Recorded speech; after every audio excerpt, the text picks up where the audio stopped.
Okay, this is a quick run through of iOS 6. This is the first beta release. I'm running this on an iPhone 4S. First thing, you get your Do Not Disturb mode, and that won't allow any calls to come through, but it will still log them. The same with texts. You can customise it in various different ways, let your favourites phone through, or if someone phones back within 3 minutes, that it will still ring in case it's an emergency. We have the Facebook integration, which is a nice addition because I don't really use Twitter, to be honest. It works the same as the Twitter, and you just put your login details, give it its permissions. You can update it various different ways. You can update it by the notifications menu, like that, and just type in here, misspelling everything, and then click post. Do everything that Facebook normally does.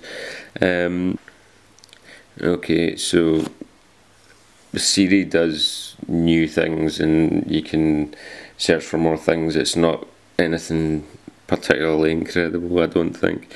The one thing you can do is now open apps with Siri, but it can be, if you've got a lot of apps on your iPhone, then it kind of makes sense. It's a feature it should have always had, I'm guessing, but it's not groundbreaking, to be honest with you. Open Facebook, and it opens Facebook. Siri, for the first time in the UK, will be able to search for things on maps, businesses and various things like that. It never did that before, so we'll give that a wee try. Where am I? You're at 4-28 Ancroft Street. And there we go. I think. For the UK, that's a first, I think. America had that before, which brings us on to this new map setup. At first I didn't actually like it, but after playing with it last night, I kind of realised that it does work better than Google Maps. You need to kind of get used to things. Everything's a lot sort of kind of less detailed in a sense, but it does actually work a lot better, and you do get turn for turn navigation. If you zoom right out, you come on. Oh right, hang on, maybe in satellite mode for that. You get the world, which is pretty much like Google Earth, which works pretty nice. You can now, which you couldn't do in Google Maps before, is rotate. So another nice touch. You've also got 3D, which you need to be zoomed into a certain distance. I'll bring it right in.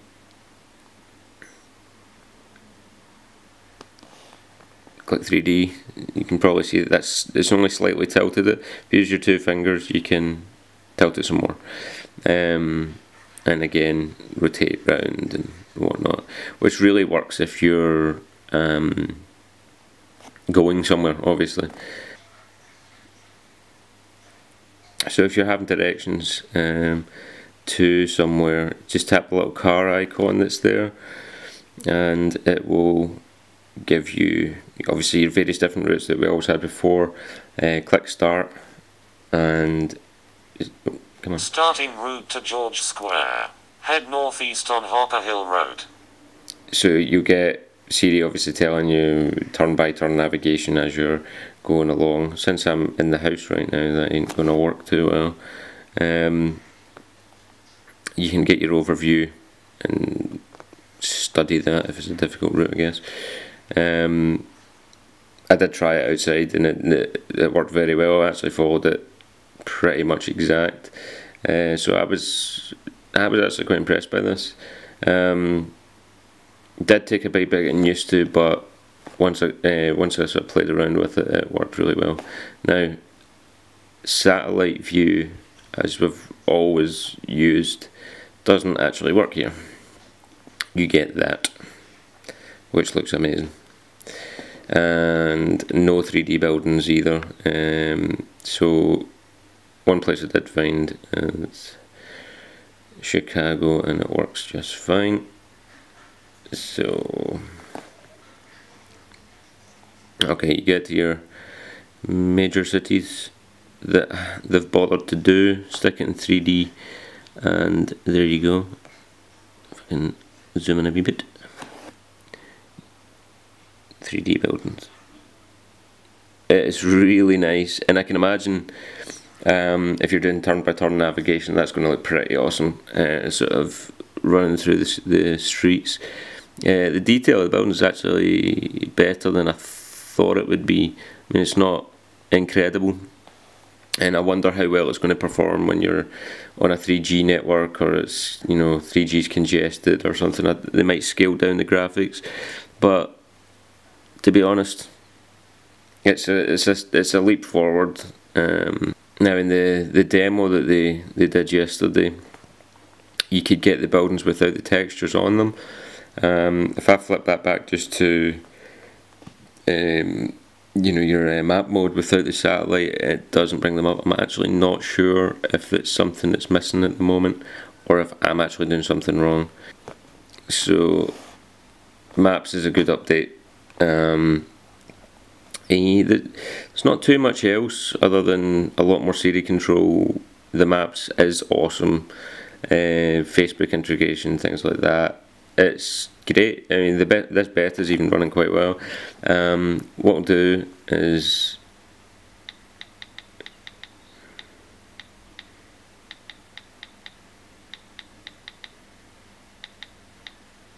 I need to get him to give me a wee call, and we'll see how the mode works when we do the do not disturb thing.